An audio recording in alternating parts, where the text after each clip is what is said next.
सलाम अलैकुम।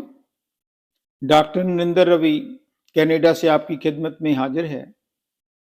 सबसे पहले पाकिस्तान के बहन भाइयों का दिल की गहराइयों से शुक्रिया, खैर मकदम, और I am really thankful to you, जिनके कारण मेरा जो यूट्यूब चैनल के सब्सक्राइबर हैं वो बहुत तेजी से बढ़ रहे हैं। 4,20,000 से ज्यादा लोग मेरे चैनल को देखते हैं। ये खाली यूट्यूब पर ही नहीं, मैं लाइव टीवी शो भी करता हूँ, रेडियो भी करता हूँ, क्योंकि मैं रिटायर हूँ। ये मेरा हॉबी है, शौक है।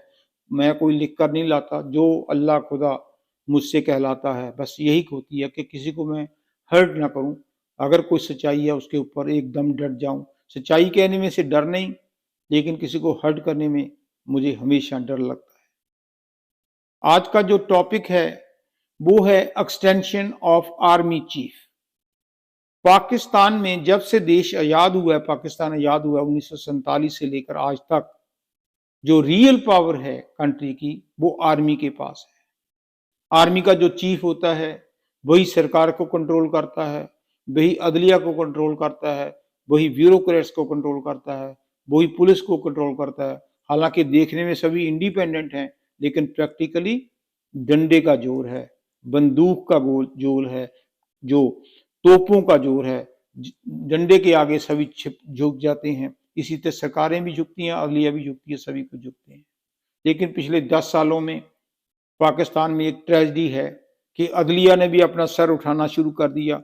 उसने भी फौज के साथ टक्कर लेनी शुरू की। उसने भी जो सरकार थी, जो प्राइम मिनिस्टर थी, जो इलेक्टेड मेंबर्स थे, उनको दबा दिया अपनी मर्जी की। एक्चुअल पिछले कुछ सालों से जो अदलिया है, सुप्रीम कोर्ट है, हाई कोर्ट है, वो डिक्टेटर बन गई थी। वो रियल उसके पास पावर आ गई थी।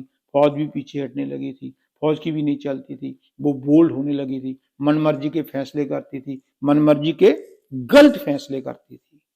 अवाम के बारे में कुछ नहीं सोचती थी, अपनी पॉकेट के बारे में सोचती थी। अगर अदलिया को ध्यान से देखें, अगर कोई फौज का चीफ, आर्मी चीफ की एक्चुअल सैलरी उसकी इंक्वायरी कराई जाए कि भाई साहब, बहन जी, आप सुप्रीम कोर्ट के चीफ जस्टिस हो, आप आर्मी के चीफ रहे हो, आपको इतनी सैलरी मिलती है, आपको इतने प्रीपर्सेस मिलते हैं, बेनिफिट मिलते हैं, लेकिन प्रैक्टिकली तो आपके पास जो दौलत है, जो जमीनें हैं, जो मकान है, जो फॉरेन में फंड्स पड़े हैं, वो कहाँ से आ गए भाई साहब? आपको बिल क्लिंटन ने तो नहीं दिए, आपको ट्रंप ने तो नहीं दिए, जस्टिन ट्रूडो को मैं कनाडा के प्राइम मिनिस्टर ने तो नहीं भेजे, इंग्लैंड की क्वीन ने तो भेजे। ये पैसे आए कहाँ से? ये सारे चोरी के पैसे हैं, ये सारे लूट के पैसे हैं, क्योंकि पूछने वाला कोई नहीं, डंडा आपके हाथ में, जैसे मर्जी चलो। तो इसलिए पाकिस्तान की आवाम डे बाई डे ग्रीव होती गई, कोई पूछने वाला नहीं था। पॉलिटिशियन भी अपने उसके साथ मिलकर उसको खुश किया, अपनी जेबें ये भी भर रहे थे। अवाम से कोई भी पूछने वाला नहीं, कोई टैक्स नहीं दे रहा। जो अमीर लोग हैं टैक्स नहीं दे रहे, वो उनके लिंक ही ऐसे हैं। कोई वो जो एक शेर हमारे बिल्डर हैं, कोई पार्टी आ जाए उसकी जरदारी के साथ भी फ्रेंडशिप है, उसकी नवाज शरीफ के साथ भी फ्रेंडशिप है। उसके पास जितने मिलिट्री के चीफ हैं वो भी रिटायरमेंट के बाद जॉब करते हैं। किसी को कोठी दे देता है, किसी को जमीन के प्लाट देता है, किसी को यूनिवर्सिटी बना कर देता है। यही बोलबाला है हेरा फेरी का। वहां पर रूल्स का कोई सिद्धांत ही नहीं। लेकिन खुदा ने एक ऐसे इंसान को भेजा, आर्मी चीफ बना, जिसको कुरान, आलम फाजिल है, आलम फाजिल है वो, ईमानदार है वो, दिल में दर्द है वो, लेकिन बोल्ड भी है। वो है आर्मी का जो चीफ बना है, आसम मुनीर, शायद उसका नाम है, अगर मैं गलती ना लूं। इंटेलेक्चुअल भी है, पढ़ा लिखा भी है। बहुत जोर लगाया जी इमरान खान ने।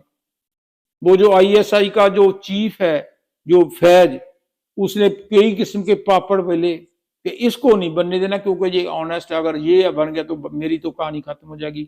मैं कैसे फौज का चीफ बनूंगा? अगर वो फैज सोचता था कि मैं फौज का चीफ बन जाऊंगा, इमरान खान को मैं प्राइम मिनिस्टर की जगह प्रेसिडेंट बना दूंगा, फिर बल्ले ही बल्ले जो चाहेंगे वही होगा, जैसे रूस में है। वो तो पुतिन बनना चाहता था, लेकिन खुदा ऐसे नहीं बनाता। आप जितनी मर्जी स्कीमें बनाओ, गंदी जितनी मर्जी स्कीमें बनाओ, जब गंद भर जाता है, जब पाप का घड़ा भर जाता है, तो फिर वो अपना हुक्म चलाता है खुदा। और इसीलिए जो फौज का चीफ है अब जो बना है वो आलम फाजिल है, कुरान का ज्ञानी है, हेरा फेरी नहीं करता, बड़ा सिंपल आदमी है।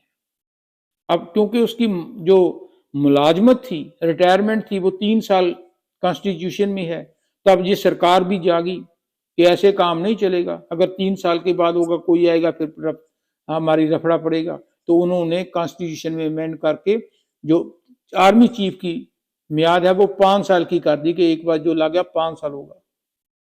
मैं तो ये कहता हूं कि 5 साल क्या, जब तक वो मरता नहीं, ऐसे अच्छे इंसानों को तो अगर करने ही लगे थे तो ऐसे करो कि जब तक वो जाता नहीं है तब तक यही रहेगा, ताकि पाकिस्तान की नैया पार लगा दे, पाकिस्तान को ठीक रास्ते पर ले आए। चलो 5 साल तो हुए, बेफिक्र तो हुए ना, ये तो नहीं है कि नेक्स्ट ईयर अब वो रिटायर हो रहे हैं तो अभी से कॉन्स्पिरेसी शुरू हो जाए। अब 3 साल तो टिक कर बैठेंगे ना, और उसको पता है उसके बाद में एक्सटेंशन भी मिल सकती है। अब जब सरकार में दम आया है अमेंडमेंट करने का, तो ये अब जब हौसला बढ़ता है ना, मसल दिखाते हैं, जब आपको पता है कि मेरे मसल थोड़े स्ट्रांग हो गए तो आप कुछ भी कर सकते हैं। तो इसलिए आर्मी चीफ की जो एक्सटेंशन दी है, जितने भी आर्मी के हैं चीफ, जो भी बनेगा उसको 5 साल के लिए किया है, ये बहुत अच्छी बात की है, खास करके इस प्रेजेंट आर्मी चीफ के लिए, जो नहायत ही शरीफ, नहायत ही ईमानदार, नहायत ही बोल्ड, नहायत ही खुदा से डरने वाला आलम है, फाजिल है, और देश के प्रति 100% सिंसियर है, देशभक्त है। Thank you.